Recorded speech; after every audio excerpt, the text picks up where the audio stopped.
देखिए first number question में दिया है पास्चुराइजेशन में गर्म करते हैं, यानी कि पास्चुराइजेशन में दूध को गर्म किया जाता है या किसी तरल को, इसको आपको बताना है। देखिए ऑप्शन नंबर ए में दिया है केवल दूध को, किसी भी तरल को 100 डिग्री सेल्सियस के ऊपर या किसी भी तरल को 70 डिग्री सेल्सियस पर, या इनमें से कोई नहीं।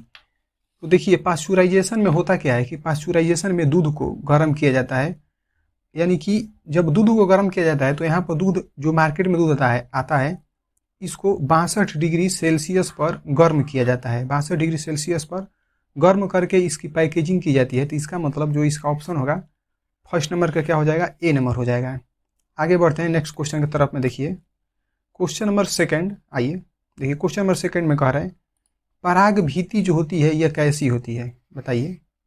ऑप्शन में दिया है एक स्तरीय, द्विस्तरीय, त्रिस्तरीय या बहुस्तरीय। तो देखिए पराग जो भीति होती है ये द्विस्तरीय होती है, यानी कि यहाँ पर जो होगा इसका सेकंड का बी नंबर ऑप्शन जो है सही हो जाएगा। लेकिन एक चीज़ और जान लीजिए कि पराग भीति जो है शर्करा युक्त एक पदार्थ होता है, इसी का उपयोग करके मधुमक्खी अपना मध, जिसको हम लोग शहद बोलते हैं, वो बनाने का काम करती है। यानी कि यहाँ पर जो होगा सेकेंड इसका क्या हो जाएगा, बी नंबर सही हो जाएगा, सेकेंड का बी। आगे बढ़ते हैं नेक्स्ट क्वेश्चन की तरफ में, क्वेश्चन नंबर थर्ड। देखिए question number three, question number three में कह रहा है, ध्यान से सुनिए क्वेश्चन को, कि लिम्फोसाइट है उत्पन्न होता है अस्थि मज्जा से, पेट से या थाइमस से या यकृत से।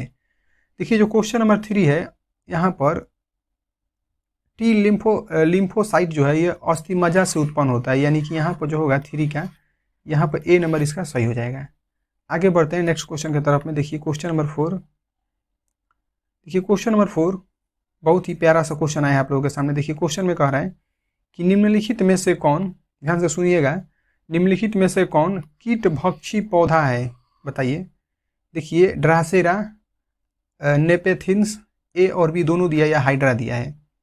तो देखिए यहाँ पर इसका जो है सही ऑप्शन हो जाएगा ए और बी दोनों हो जाएगा, यानी कि ड्रासेरा और नेपेथिन्स जो है ये दोनों हो जाएगा। लेकिन इससे पहले देख लीजिए, हम बताते हैं, आपको दिखाते हैं कि कीट पक्षी जो पौधा होता है वो कैसा होता है। देखिए यहाँ पर देखिए ये कीट पक्षी पौधे का कुछ उदाहरण हमने यहाँ पर पेश किए हुए। देखिए यहाँ पर क्या होता है कि यहाँ पर कोई भी यदि जीव आएगा यहाँ पर, तो ये ढक्कन लगा रहता है। देखिए ये ढक्कन है, यहाँ पर देखिए इसमें ये ढक्कन दिखाई दे रहा है, ये ढक्कन है, और यही ढक्कन क्या होता है, देखिए यही ढक्कन जो है बंद हो जाता है, ये वाला ऊपर वाला जो ढक्कन, यही जो ढक्कन बंद हो जाता है और इसके अंदर जो है कीट या कोई भी रहता है वो इसके अंदर रह जाता है, बाहर नहीं निकल पाता है, तो इसकी मृत्यु हो जाती है। और यही जो है कीट पक्षी पौधा का। अब देखिए यहाँ पर एक और यहाँ पर चित्र दिखाया गया है कि यहाँ पर ये देखिए ये जो कीट है बेचारा, इसी में क्या हो गया है, फंस चुका है। अब ये बाहर इसमें से नहीं निकल पाएगा, कभी भी नहीं निकल पाएगा। और ये देखिए ये जो ऊपर वाला भाग है ये बंद हो जाएगा। जब ये बंद हो जाएगा तो कीटाणु जो इसी में रह जाएगा और ये कभी बाहर नहीं निकल पाएगा। तो यही से है कीटभक्षी पौधा है। आइए बढ़ते हैं अब क्वेश्चन नंबर अगले की तरफ में, क्वेश्चन नंबर फोर। आइए चलिए देखिए क्वेश्चन नंबर, हाँ सॉरी फोर तो हमने पढ़ लिया था, क्वेश्चन नंबर फाइव। देखिए क्वेश्चन नंबर फाइव में कह रहा है कि निम्नलिखित में से कौन उभयलिंगी प्राणी है। उभयलिंगी का मतलब क्या होता है, आप लोग भली भांति से परिचित हैं। देखिए उभयलिंगी वो होता है जिसमें, देखिए उभयलिंगी वो होता है जिसमें दोनों गुण पाए जाते हैं। जैसे यहाँ पर देखिए उदाहरण, यहाँ पर ऑप्शन दिया है, इसी ऑप्शन को देखिए, ऑप्शन में दे रहा है मुर्गी, सांप, और ऑप्शन नंबर सी में दिया है ए और बी दोनों, और ऑप्शन नंबर जो डी दिया है केचुआ। देखिए यहाँ पर मुर्गी जो होती है, मुर्गी अलग ही रहती है, उसमें मुर्गा का कोई भी गुण नहीं होता है। सांप भी उसी तरीके का प्राणी है, अलग ही है, ये उभयलिंगी भी नहीं होगा। इसका मतलब ऑप्शन नंबर सी भी नहीं हो सकता है। तो यहाँ पर जो हो जाएगा केचुआ हो जाएगा, यानी कि जो 5 नंबर है यहाँ पर ये केचुआ हो जाएगा। तो आगे बढ़ते हैं हम लोग, यहाँ पर 5 का डी हो जाएगा। आगे बढ़ते हैं अगले क्वेश्चन की तरफ में हम लोग। आइए क्वेश्चन नंबर 6। देखिए क्वेश्चन नंबर 6 बहुत ही प्यारा सा क्वेश्चन आ चुका है। देखिए क्वेश्चन में कह रहा है 6 नंबर में, क्लोरेला, ध्यान से सुनिएगा, क्लोरेला निम्नलिखित में से क्या है, शैवाल है, जीवाणु है, प्रोटोजोआ है या एकल कोशिका प्रोटीन है, बताइए। जो 6 नंबर है इससे क्या होगा। देखिए यहाँ पर क्लोरेला जो है एक प्रकार का शैवाल है, और इस शैवाल का उपयोग जो है रक्तचाप जिसको हम लोग ब्लड प्रेशर बोलते हैं, उसमें इसका उपयोग किया जाता है। तो बढ़ते हैं यहाँ पर। अच्छा देखिए यहाँ पर जो 6 नंबर है यहाँ पर इसका ए नंबर हो चुका है। आगे बढ़ते हैं नेक्स्ट क्वेश्चन की तरफ में। क्वेश्चन नंबर 7 देखिए, बहुत ही प्यारा प्यारा क्वेश्चन आप लोगों के लिए यहाँ पर आया हुआ है। देखिए क्वेश्चन में कह रहा है क्राइजिन, ध्यान से सुनिएगा, क्राइजिन बाल कृति से किस फसल को बचाता है? कपास को बचाता है, चाय को बचाता है, आम को बचाता है या गेहूं को बचाता है? देखिए जो 7 नंबर क्वेश्चन है यहाँ पर बाल, अच्छा यहाँ पर हो जाएगा इसका कपास से बचाता है, यानी कि यहाँ पर जो ऑप्शन नंबर ए होगा 7 का, ये ऑप्शन नंबर ए यहाँ पर सही हो जाएगा। देखिए कपास के बारे में थोड़ा सा जान लीजिए कि कपास को हम लोग नगदी फसल भी बोलते हैं और इसे सफ़ेद सोना भी कहा जाता है। सफ़ेद सोना भी इसको कहा जाता है कपास को। परीक्षा में आपको पूछ सकता है कि सफ़ेद सोना किसे बोला जाता है, तो आप लोग लगाइएगा कपास को बोला जाता है। आगे बढ़ते हैं क्वेश्चन नंबर 8 के तरफ में। देखिए क्वेश्चन नंबर 8, क्वेश्चन नंबर 8 में कह रहा है कि निम्न में से DNA में से कौन से प्यूरिन बेस है? ध्यान से सुनिए, प्यूरिन बेस के बारे में बोल रहा है। तो देखिए यहाँ पर ऑप्शन में दिया है एडिनिन, हाँ एडेनिन और साइटोसिन, साइटोसिन और थाइमिन, एडेनिन और गुआनिन और इनमें से कोई नहीं। देखिए जो 8 नंबर है यहाँ पर इसका सही उत्तर एडेनिन और गुआनिन होगा, यानी कि जो 8 नंबर इसका क्या हो जाएगा, सही सी नंबर हो जाएगा। क्वेश्चन नंबर 10 में कह रहा है कि सूक्ष्म प्रजनन में क्या संभव है? बताइए सूक्ष्म प्रजनन में क्या संभव है? अलैंगिक जनन संभव है या लैंगिक, ए और बी, यानी कि लैंगिक और अजैविक दोनों, और उसके बाद दे रहा है इनमें से कोई नहीं।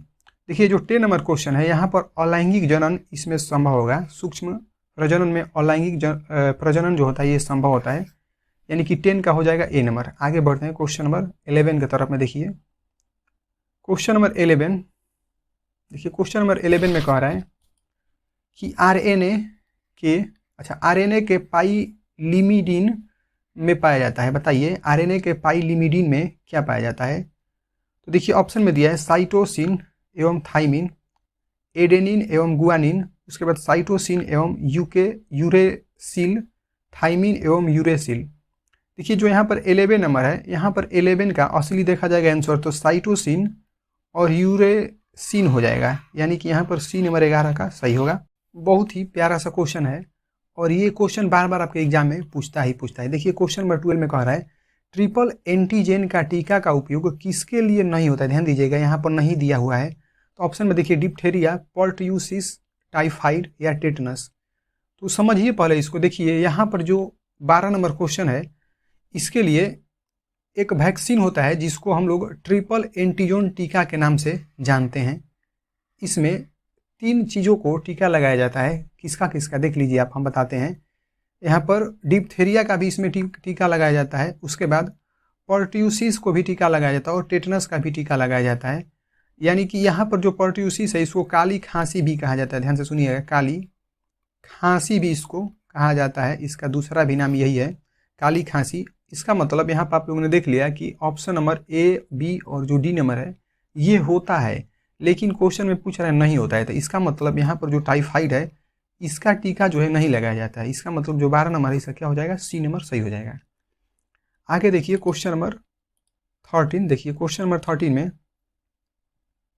देखिए बहुत ही खतरनाक क्वेश्चन आ चुका है। क्वेश्चन में कह रहा है कि निम्नलिखित में से कौन ग्रीन हाउस प्रभाव नहीं है, यानी ग्रीन हाउस का प्रभाव उसके द्वारा नहीं होता है। देखिए ऑप्शन में दिया है मीथेन, क्लोरोफ्लोरोकार्बन, उसके बाद कार्बन डाइऑक्साइड, नाइट्रोजन। तो देखिए जो 13 नंबर है इसका असली उत्तर देखा जाएगा तो उत्तर को छोड़िए, पहले यहाँ पर समझिए। देखिए मीथेन को हम लोग CH4 बोलते हैं और क्लोरोफ्लोरोकार्बन को CFC बोला जाता है और कार्बन डाइऑक्साइड को आपको पता है कि CO2 बोलते हैं। अब देखिए नाइट्रोजन को हम लोग N बोलते हैं, लेकिन यहाँ पर पूछ रहा है कि ग्रीन हाउस जो है प्रभाव नहीं है। तो देखिए ये भी उस पर प्रभाव पड़ता है, क्लोरोफ्लोरोकार्बन का भी पड़ता है और कार्बन डाइऑक्साइड का भी पड़ता है, लेकिन जो नाइट्रोजन का उस पर कोई प्रभाव नहीं पड़ता है। इसका मतलब यहाँ पर जो 13 नंबर इसका क्या निकल कर आ जाएगा, डी नंबर जो है ऑप्शन इसका सही हो जाएगा। आगे बढ़िए क्वेश्चन नंबर अगला 14 के तरफ में। देखिए क्वेश्चन नंबर 14, देखिए क्वेश्चन नंबर 14, देखिए क्वेश्चन नंबर 14 ये बहुत बार क्वेश्चन आपके परीक्षाओं में देखने को मिलता है। देखिए क्वेश्चन में कह रहा है कान्हा राष्ट्रीय उद्यान प्रसिद्ध है, यानी कान्हा राष्ट्रीय जो उद्यान है किसके लिए प्रसिद्ध है? तो चिड़िया के लिए, बाघों के लिए, गैंडा के लिए या घड़ियाल के लिए? ठीक है, जो 40 नंबर क्वेश्चन है यहाँ पर ये बाघों के लिए कान्हा राष्ट्रीय उद्यान जो है प्रसिद्ध है, यानी कि जो 14 नंबर क्वेश्चन है यहाँ पर इसका क्या हो जाएगा, बी नंबर जो है सही हो जाएगा। आगे बढ़ते हैं नेक्स्ट क्वेश्चन की तरफ में, क्वेश्चन नंबर 15। आइए क्वेश्चन नंबर 15 देखिए, क्वेश्चन नंबर 15 ये समझने वाला क्वेश्चन आ चुका है। देखिए क्वेश्चन में कह रहा है कि निम्नलिखित में से कौन आहार श्रृंखला का क्रम सही है। देखिए सही पूछ रहा है कि कौन सा सही क्रम है, इसका मतलब ये होगा कि इसमें 3 गो क्रम जो दिया होगा गलत होगा और 1 गो क्रम इसका सही होगा। देखिए ऑप्शन में घास गेहूं और आम दिया है, बकरी गाय और घास दिया है, उसके बाद जो सी नंबर है गाय बकरी, अच्छा सॉरी घास बकरी और शेर दिया है, उसके बाद घास बकरी और मछली और बकरी दिया है। देखिए यहाँ पर पहले समझिए कि देखिए यहाँ पर घास जो है गेहूं के द्वारा नहीं खाया जाता, यानी गेहूं कभी घास नहीं खाएगा, आम कभी गेहूं नहीं खाएगा, तो इसका मतलब ये ऑप्शन नंबर यहाँ पर ए नहीं होगा। आगे देखिए यहाँ पर गाय जो है कभी बकरी को नहीं खाएगी और ना ही घास कभी गाय को खाएगा, बल्कि गाय घास को खाती है, तो इसका मतलब ये भी नहीं होगा। अब देखिए क्वेश्चन यहाँ पर ऑप्शन नंबर इसका डी पहले समझिए। देखिए मछली जो है घास नहीं खाएगी और बकरी जो है मछली नहीं खाएगी, तो इसका मतलब ये भी ऑप्शन नहीं होगा। तो अब देखिए इसको समझिए, देखिए बकरी जो है घास को खा सकती है और शेर जो है बकरी को खा सकता है, तो यानी खाता ही है। तो यहाँ पर जो देखिए आप लोग समझ चुके होंगे, यहाँ पर जो आ चुका है 15 का क्या हो गया, सी नंबर जो है यहाँ पर सही हो चुका है। आगे बढ़ते हैं नेक्स्ट क्वेश्चन की तरफ में, क्वेश्चन नंबर 16। देखिए क्वेश्चन नंबर 16, क्वेश्चन नंबर 16 में कह रहा है कि आइए शुरू करते हैं। देखिए न्यूक्लियोसाइड, हाँ न्यूक्लियोसाइड दिया है इसमें से क्या है, शुगर प्लस एक नाइट्रोजन युक्त बेस है, या शुगर प्लस फास्फेट है, या नाइट्रोजन युक्त बेस प्लस फास्फेट है, या इनमें से कोई नहीं है। देखिए जो न्यूक्लिक ओसाइट है ये क्या है बताइए। देखिए यहाँ पर जो 16 नंबर क्वेश्चन है यहाँ पर इसका हो जाएगा कि शुगर और प्लस क्या है, एक नाइट्रोजन युक्त बेस होता है न्यूक्लियोसाइड। तो यहाँ पर 16 का क्या हो जाएगा, ए नंबर ऑप्शन जो है सही हो जाएगा। आगे बढ़ते हैं नेक्स्ट क्वेश्चन की तरफ में, क्वेश्चन नंबर 17। देखिए क्वेश्चन नंबर 17, क्वेश्चन नंबर 17 में कह रहा है कि गैमीट निर्माण को क्या कहते हैं बताइए, गैमीट के निर्माण को क्या कहते हैं। देखिए यहाँ पर ऑप्शन जो भी यहाँ पर दिया है, यहाँ पर जो हो जाएगा 17 का क्या हो जाएगा, ए नंबर सही हो जाएगा, यानी कि गैमीटोजेनेसिस कहते हैं, गैमीटोजेनेसिस कहते हैं, यानी कि 17 का क्या हो जाएगा, ए नंबर इसका सही हो जाएगा। आगे बढ़ते हैं क्वेश्चन नंबर अगला 18 की तरफ में, देखिएगा क्वेश्चन नंबर 18। क्वेश्चन नंबर 18 में कह रहा है कि प्रकाश रासायनिक धुंध, ध्यान से समझिए, प्रकाश रासायनिक धुंध में निम्नलिखित में से क्या नहीं पाया जाता है। देखिए ऑप्शन को पहले मत देखिए, पहले क्वेश्चन में देखिए कि यहाँ पर नहीं दिया हुआ है, जो अभी नहीं देगा तो आप लोग थोड़ा सा सावधानी से बनाइएगा। देखिए क्वेश्चन में कह रहा है, ऑप्शन में दे रहा है कि PNA sulphur trioxide, sulphur dioxide और कार्बन डाइऑक्साइड। देखिए जो 18 नंबर क्वेश्चन है यहाँ पर नहीं पूछ रहा है, तो देखिए ये प्रकाश जो रासायनिक जो धुंध होता है PNA में भी पाया जाता है, सल्फर डाइऑक्साइड में भी पाया जाता है और सल्फर डाइऑक्साइड में भी पाया जाता है। इसका मतलब यहाँ पर सल्फर डाइऑक्साइड में नहीं पाया जाता है, तो इसलिए यहाँ पर 18 नंबर जो था यहाँ पर डी हो चुका है, क्योंकि ऑप्शन में नहीं वाला पूछ रहा था, तो 18 नंबर का डी हो चुका है। आगे बढ़ते हैं क्वेश्चन नंबर 19 की तरफ में। देखिए क्वेश्चन नंबर 19, देखिए ये भी क्वेश्चन बहुत ही शानदार क्वेश्चन है। देखिए क्वेश्चन में पूछ रहा है कि जल में ई कोलाई की अधिकता किसकी सूचक है। देखिए पानी का खानापन, और उसके बाद बी नंबर में दिया औद्योगिक प्रदूषण, वाहिक मल जल प्रदूषण, और इनमें से सभी। देखिए जो जल में ई कोलाई की अधिकता जो होता है वो पानी की खानापन भी होता है और औद्योगिक प्रदूषण भी होता है, और उसके बाद महित मल जो जल प्रदूषण है, यानी कि महित मल जल प्रदूषण है, इसमें भी पाया जाता है। इसका मतलब देखिए यहाँ पर एक ही हम लोग को ऑप्शन लगाना है, तो ऑप्शन नंबर ए भी सही नहीं होगा, बी भी सही नहीं होगा और सी भी सही नहीं होगा। इसलिए यहाँ पर क्या हो जाएगा, इनमें से सभी सही हो जाएगा, यानी कि जो तीनों ऑप्शन है ये सही है, तो इसलिए ये तीनों कट जाएगा और यहाँ पर जो ऑप्शन नंबर डी है ये सही हो जाएगा, ऑप्शन नंबर डी 19 का डी। आगे बढ़िए नेक्स्ट क्वेश्चन की तरफ में, क्वेश्चन नंबर 20। देखिए क्वेश्चन नंबर 20, क्वेश्चन नंबर 20 बहुत ही शानदार क्वेश्चन आ चुका है। देखिए आइए, देखिए क्वेश्चन में कह रहा है कि नीला हरित शैवाल किस खेत के लिए उपयोगी है। अच्छा नील हरित शैवाल है, देखिए ऑप्शन में दिया है मक्का, गेहूं, ईख, चावल। तो देखिए जो 20 नंबर क्वेश्चन है यहाँ पर इसका ऑप्शन जो भी दिया है, देखिए नील हरित शैवाल के बारे में पूछ रहा है, तो यहाँ पर इसका सही ऑप्शन क्या हो जाएगा, चावल हो जाएगा। इसको चावल को यानी कि धान भी यदि देगा ऑप्शन में तो आप लोग सही लगाइएगा, चावल नहीं देकर धान भी दे देगा तो यहाँ पर सही हो जाएगा, यानी कि 20 नंबर था, इसका क्या सही हो गया, डी नंबर।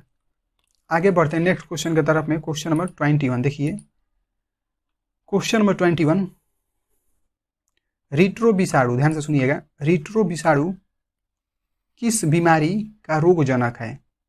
ऑप्शन में दिया है सिलफिश, एड्स, फाइलेरिया और ए और बी दोनों, यानी कि सिलफिश और एड्स दोनों होगा। देखिए यहाँ पर जो 21 नंबर क्वेश्चन है, यहाँ पर इसका सही ऑप्शन जो है एड्स हो जाएगा, यानी कि ऑप्शन नंबर यहाँ पर बी जो है सही हो जाएगा, 21 का बी नंबर। आगे बढ़ते हैं नेक्स्ट क्वेश्चन की तरफ में। क्वेश्चन नंबर 22 देखिए, क्वेश्चन नंबर 22 में देखिए क्वेश्चन में पूछ रहा है कि निम्नलिखित में से कौन कौशर कोशिकाएं हैं। देखिए ऑप्शन में दिया है प्लाज्मा कोशिकाएं, हेलो कोशिकाएं, हेला कोशिकाएं, मेमोरी कोशिकाएं और टी कोशिकाएं। देखिए कौशर कोशिकाएं कभी भी देगा तो आप लोग टी कोशिकाएं को ही सही लगाइएगा, क्योंकि यही ऑप्शन यहाँ पर सही होता है, 22 का डी नंबर।